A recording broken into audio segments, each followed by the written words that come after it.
So I think we can slowly start, maybe. Okay. So good afternoon to everyone, and thank you for joining us. My name is Elena. I'm the project coordinator of Reintegrate Wellbeing.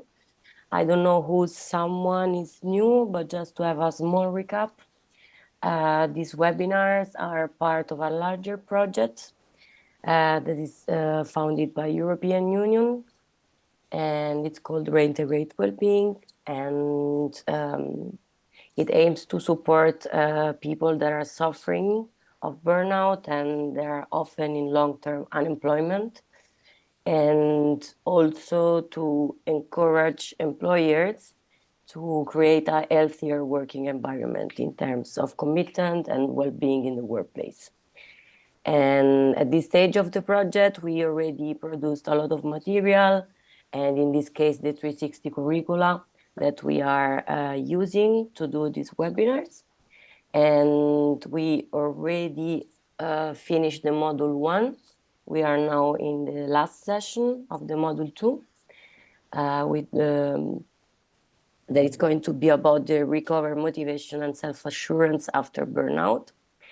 And we have today Adriana for Right Challenge that is leading the webinar. So I give you the floor, Adriana. Thank you. Thank you, Elena. First of all, I wanted to thank you all for being here. A special thanks to the folks who have their cameras on. I really like to see everyone's facing while presenting, so feel free to put them on. And a big thanks to my friend Elena Riscado for having invited me to present this session. Okay, so I will move you now to my other screen, just so you have a little bit of background on myself. I have studied psychology and especially organizational psychology, which is basically how we can implement some psychological strategies into companies. So I think it copes very well with this session. I will share now my screen. Let me know when you can see it, please.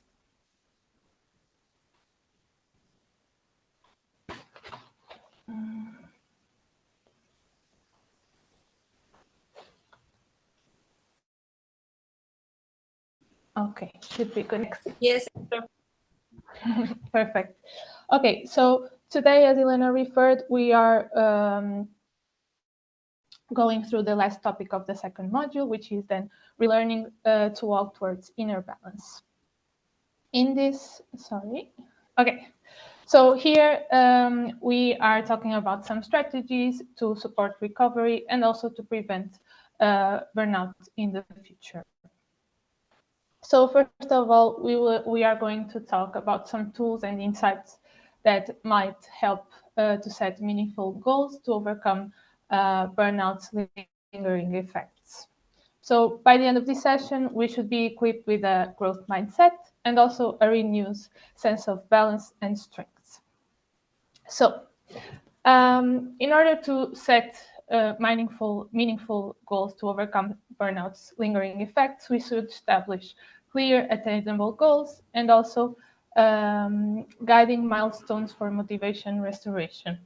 This means that we should not just set a goal that we really want to reach, but also to break it in small milestones that are more attainable. So each time we reach this little milestone, we can feel motivated for the next one, and then we can gradually achieve our big goal, let's say. So here are some types of goals that we should consider in order to progress for our reintegration.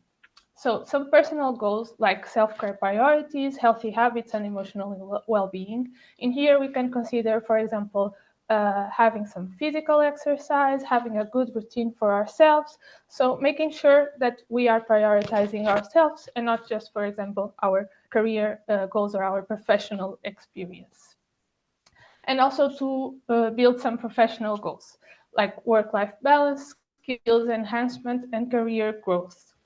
The two second are very important, so to have some career growth goals, but they would not be enough without the first one, the work-life balance, because burnout a lot of times comes also due to this lack of work-life balance. So to have boundaries in this work-life balance, so we can do the skill enhancement and career growth with a positive mindset. Also, to manage the global objectives, to be able to prioritize and align them, and also to have a realistic approach. So basically setting us up for success instead of setting us up for failure. So to be able to break down these goals and have a realistic approach on how well we can reach out to them. These goals should then be specific and also have these little action steps. For example, if you want to in a year learn a language, be fluent in a language, you if this is your goal, you might be not so motivated to reach it because you have 1 year to get there. But maybe if you break it down for, let's say, every day I will go to Duolingo, the application, and work there for 30 minutes. Like this, you can be happy, let's say, every day when you end this 30-minute goal, and by the end of the year, you will probably be able to be fluent in this language, so you can attain it. Also, for some final considerations, they should also be accountable. You should also consider the accountability, which means that, for example, you set up a monthly or a weekly checkup on your goals. So I put the goal to every day go 30 minutes in Duolingo. In the end of the week, I go and I see, okay, maybe I only did this for 4 days and not for every day. Should I arrange again these goals? What did I miss? So you can strategize and align the goals again. And also, of course, to celebrate the progress. So because we are all good for this big goal, we should always be celebrating the little steps. So let's say that every time you go and check your progress and that you are happy with what you have done, you go and get something for yourself that you really like, go out with your friends, have a shared experience of these goals. It's also very nice because when you share these experiences with other people, with your friends, with your colleagues, your loved ones, you feel like you are doing it for yourself, but you also feel assured by them. Something very, very good. Also, now we'll explore some practical managers aimed at preventing burnout in the future. Let me just have a sip.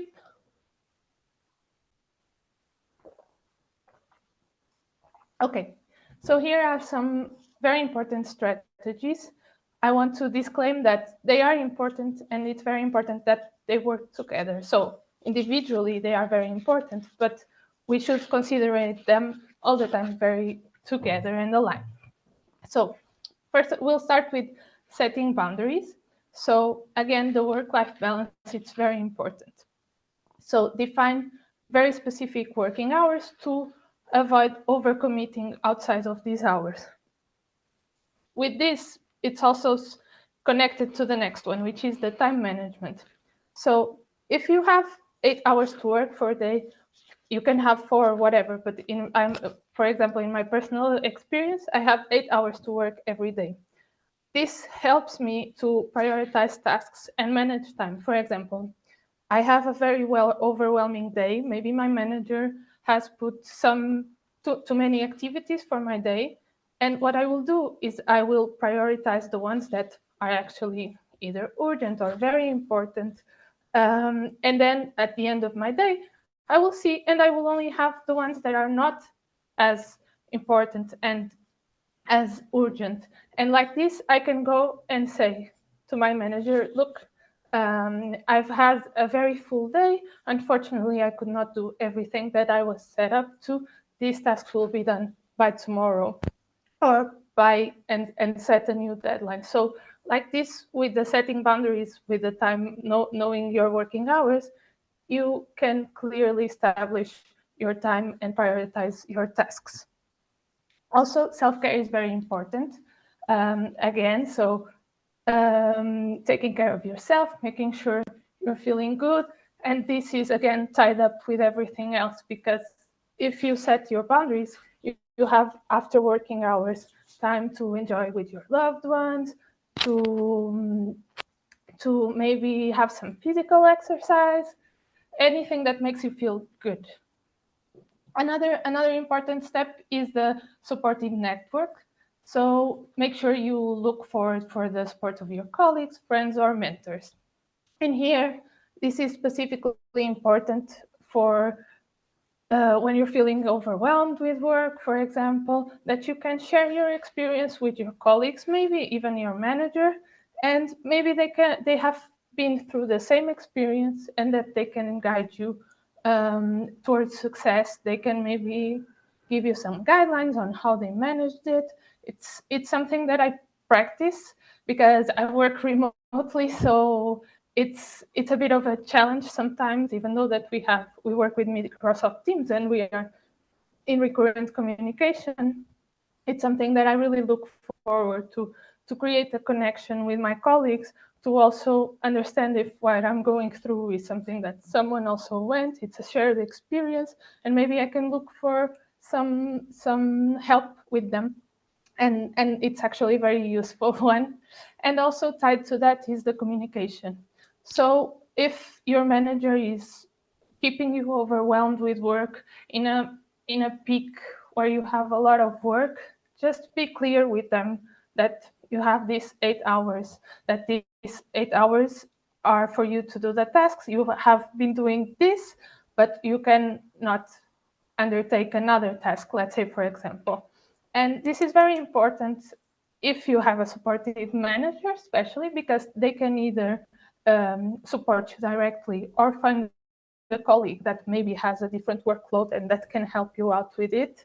But also, in case your manager, unfortunately, is not supportive, because we know that they exist, you have communicated that to them, you have expressed that to them. So in case something happens, like, let's say, okay, this is not changing, I have communicated to my manager, and fortunately I could find a new job. Whenever you come to them, they will not be able to tell you that they did not see it coming, or they will not be able to tell you that, oh, we could have managed work in a different way. So just try to always be honest and open with your manager, and also with your colleagues, so that you can work to create a better environment, to create a more healthy environment. And now we are talking about resilience a little bit. I just wanted to give a little bit of a disclaimer first here about resilience. Resilience is not about not acknowledging that there is an issue or an overwhelming situation. It's about how internally for yourself to manage these difficult situations and overwhelming situations that we have in our day-to-day lives, personal or even at work. Um, so here are some strategies that are important, some characteristics that are important that we work on in order to create this resilience. So first of all, we have adaptability. So to be able to, within a challenge situation or a new situation, to be able to adapt and not to, let's say, go on to panic mode when you see something new. Just try to adapt and make sure that all that we've spoken previously is here. So speak up, make sure that you are being heard, but also try to adapt to the challenge and move forward. Also have a positive outlook mindset. So, for example, something that maybe is out of my range of responsibilities comes up. What can you do? You can either go and think, okay, this is not part of my responsibilities, or you can maybe think, okay, maybe I can grow with this, and maybe my role can also grow with this. Maybe I can work. Maybe I can make this part of my career growth and work like this. So have a positive outlook through the stressful events or unexpected events. And also emotional regulation. So to recognize, understand, and cope with your emotions rather than being constantly overwhelmed by them. So one thing that I do a lot of times when I get an unexpected or urgent, for example, situation, is I just try to solve them very fast, and sometimes not think critically about them. And this is definitely important. So instead of you just working with this overwhelming sensation, with this anxious feeling, that you take take a step back and look, okay, so what are my options, what can I do? And then it's very much easier to to work towards a solution, and also to not let this overwhelming feeling get over you. So one other strategy is the problem solving skills. Just a second. So problem solving skills is also connected to this positive outlook, that whenever you come through a problem, an issue, that you try to find a solution. So don't focus in why did this happen to me. Everything happens to me, and I don't know. I never done this. It's the first time that I've seen this. And problem solving, it doesn't mean that you have the answer, but it means that you can get it. So maybe I have never done this, that someone is requesting this from me, but I know either that my manager, my colleague, or even Google has the answer to it, because honestly, a lot of times it does.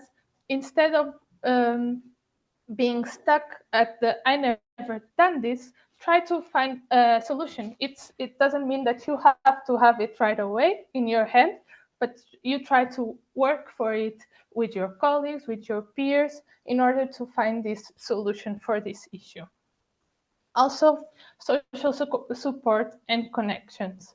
So this again is related to everything else. So to be able to speak up with your managers, with your friends, with your colleagues, it's always a great strategy. I think it's the one that I personally use the most whenever I have this difficult situation, because it allows me to see like how other people would do this. And it doesn't mean that I will take whatever they would do, but maybe I will adapt that to the way that I like to do things. And it's a very strong one, because it relates you also to other people's shared experience, and it makes you feel like you are assured that, okay, indeed, it is a difficult situation, but if my friend, my colleague, my manager could do it, for sure, I can also do it.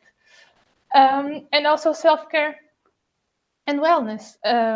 Again, taking care of yourself, prioritizing yourself. This will for sure change your mentality and make sure that you can implement all these other resilience strategies. Because if you are good with yourself, if you are taking care of yourself, for sure you will be more equipped to taking care of these external situations that you were not expecting. And also have a learning and growth mentality. So, for example, you've dealt with these difficult situations for the first time. It's nice for you to, after doing this first time, you can either for example, write them down on how you solved it. You can create a guide for yourself for whenever this happens. So the second time, the third time that you do it, it's going to be more simpler. Or the second time or third time that new situations come in, you will remember how you managed. Sorry, you will remember how you managed this one, and you will maybe even be able to perfect the process that you took in order to outcome it. So it is a very learning and growth experience for yourself. So that is all from your end, from my end. Let me know if you guys have any questions, any queries that you have, I am available to welcome your questions.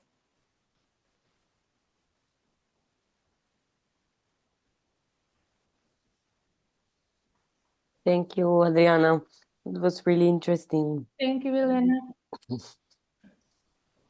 Yes, And I also just want to say thank you. The presentation was great and a very beautiful PowerPoint. And I love that you provided like step by step, like how you can think in order to manage like stress levels and being good with boundaries. That was Thank really you, Alex. There's some background noise there.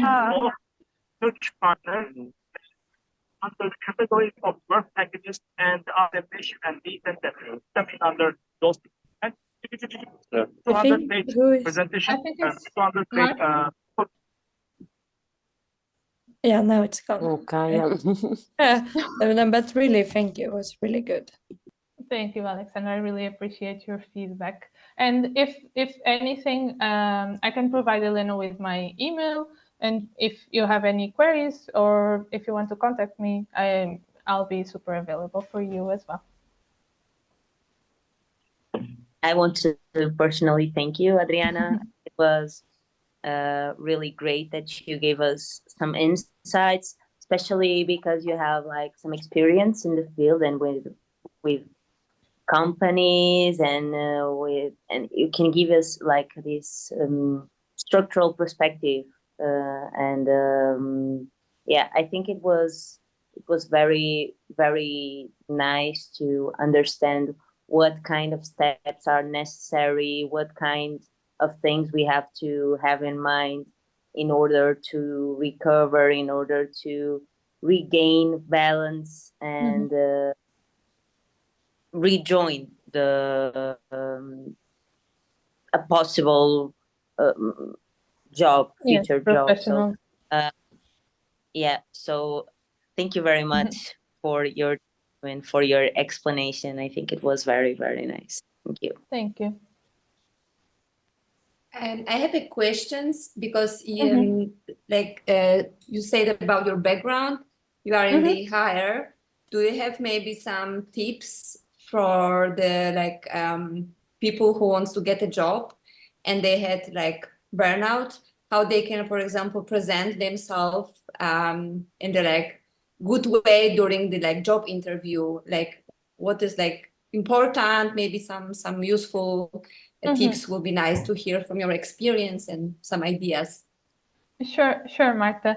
I think the most important part is to be able to enhance your qualities. And I know sometimes it feels like you need to be a very confident person, a very assertive person. I have to talk for myself personally. I'm not the most confident person ever. But the truth is that when you look critically on your capacities, and I think this is very important and was mirrored through the presentation, is that you really need to be able to highlight your best qualities and maybe not focus so much, because I feel like it's a very sensitive situation that we are speaking about, and unfortunately there are a lot of companies that don't see burnout as a problem of the company, but they see it as a problem of the employee. So I think the most important thing is to focus on motivation, to make sure that you are also applying to something that you really want to do, that you will be happy doing, because that will help you to share and enhance your qualities. So focus on the things that you are sure to and confident about. And also make sure, I know that a lot of times in interviews it's all about selling ourselves, but also make sure that you are aligned with the company, because for example, I've had a very different experience. I've only worked in 2 companies, but it was quite different experience. And when I left my past one, and I have to admit, I'm not sure if it was burnout for itself, but it was something very similar to that, because it was affecting my productivity. And by the end, I was not even feeling as capable as today that I am in a healthy company to do my day-to-day tasks and everything. So when I went through interviewing processes, I was also looking for a company that also felt to me that they were taking care of their employees, that they were applying policies that are also about the employees. So just don't make sure that you put yourself first in this part, and that the company will also have some value in you, and look for a good fit for yourself. Don't only think about I need them.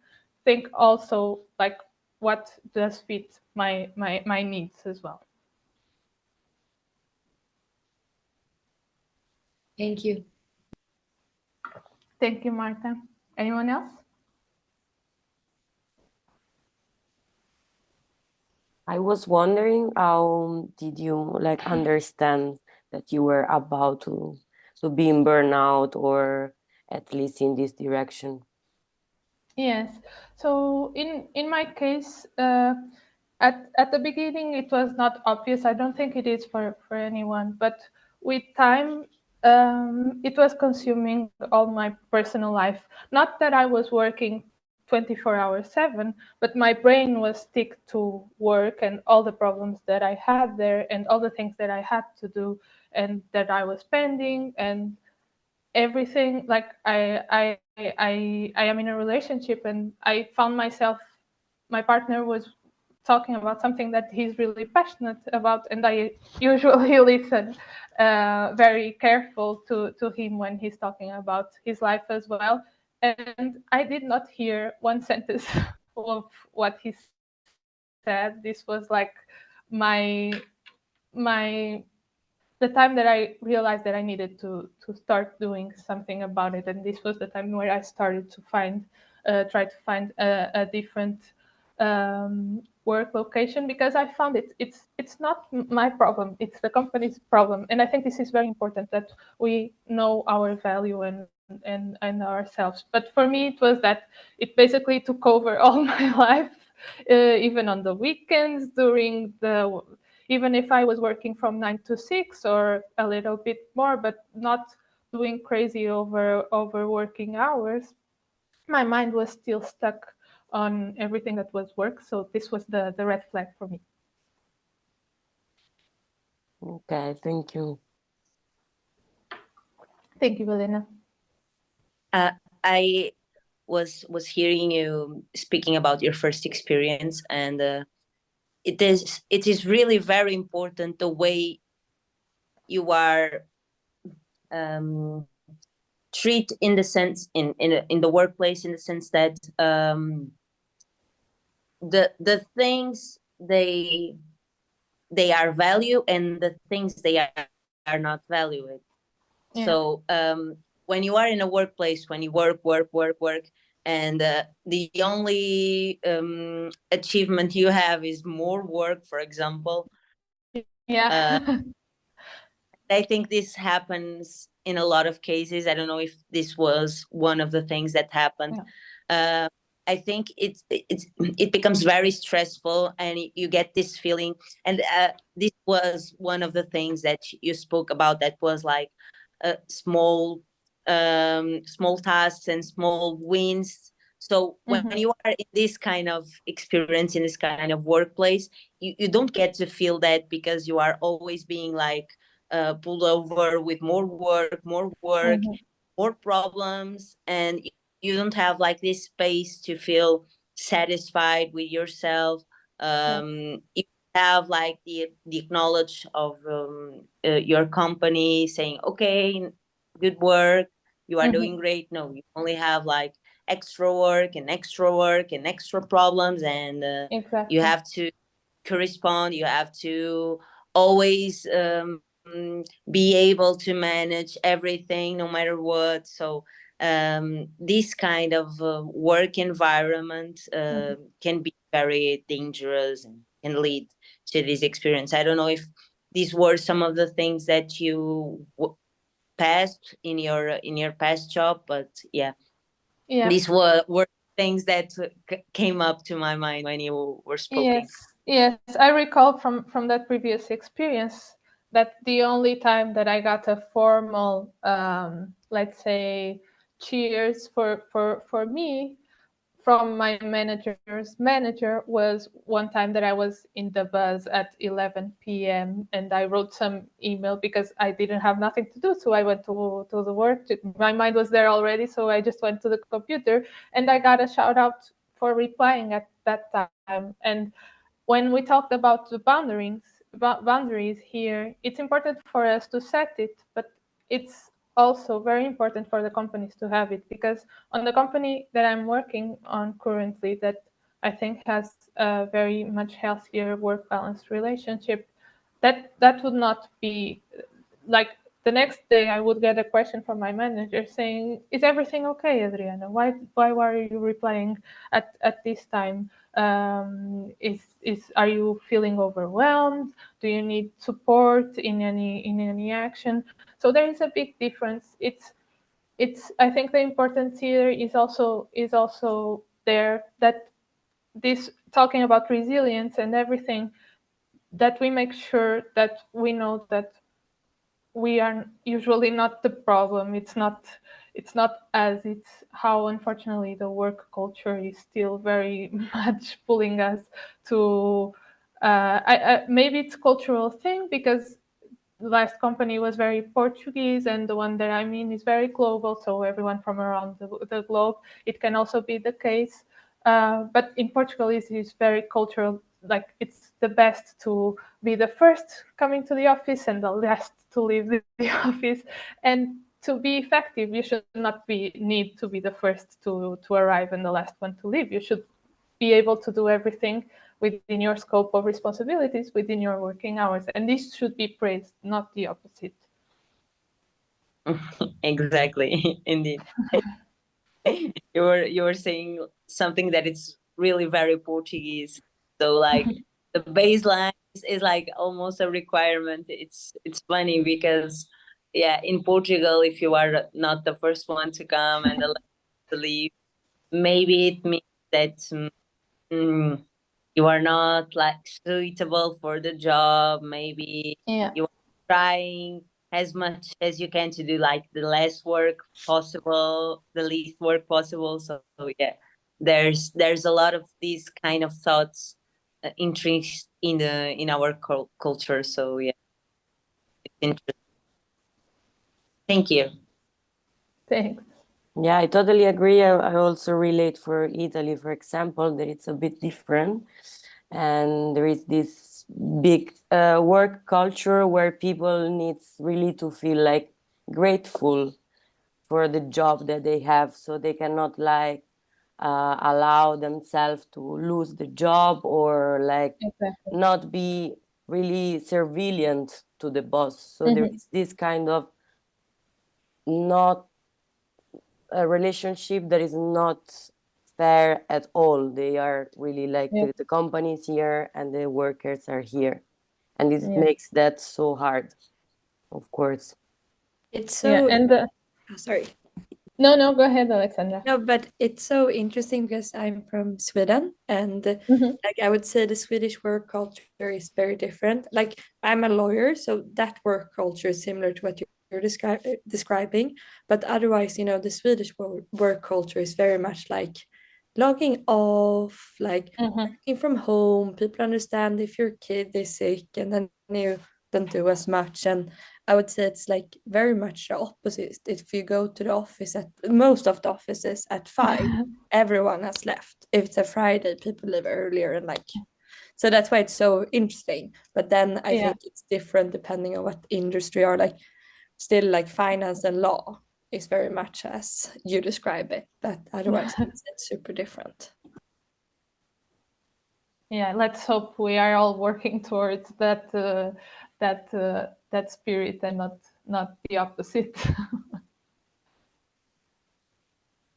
But I agree, and I think from like the employer's perspective, it's such a good recruiting tool to care about the well-being? And I know, at least in Sweden, that's a very important question when from the employee perspective. Like, so what is the working time? Do you expect me to work overtime? And I know people say no to jobs where they're expected to do something different. Yeah, I think that as everything is a lot to I don't know how to translate this, but like how many people are looking for a job and how many positions there are. Because if there are less people looking for a job than positions opening, of course, the companies will be very worried about their employees and so on. But when it's the other way around, a lot of people looking for a job and not so many jobs offers, it feels like the employees lose their power because they become somehow replaceable, which is horrible to say, but I think you understand what I'm trying to say. And it's something that I think all companies should be working, and not only the ones or the sectors that need that have lack of people should be looking for.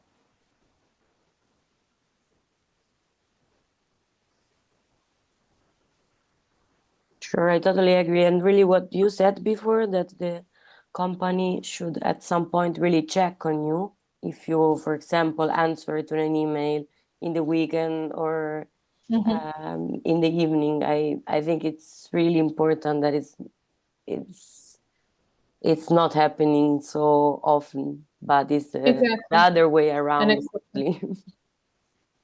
Yeah, I agree.